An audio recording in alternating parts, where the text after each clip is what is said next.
Fëmija e mi, verës, shkojnë shpesh në bazen edhe secilën herë po infektohen ose në lëkur, ose në sy, ose në vesh. Pse?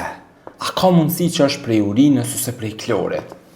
Po, shëndeti publik natyrisht sfidohet gjithmonë në këto muajt e verës, qoftë përmes helmimeve me ushqim ose problemeve që mund t'i vinë popullatës prej ekspozimit ndaj ujrave ku lahet një masë njerëzve, siç janë për shembull pishinat ose bazenet që e thatë ju. Unë besoj që shumica e këtyre bizneseve që ofrojnë kësi shërbime rekreative të pishinave nuk po dyshoj që i përmbahen standardeve të hudhjes së klorit.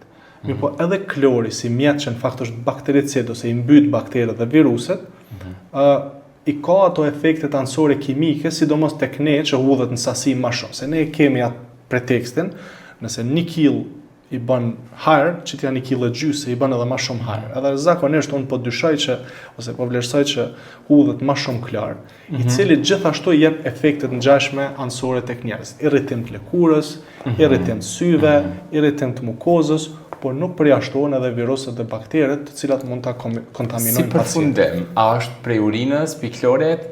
Të gjitha bashkë.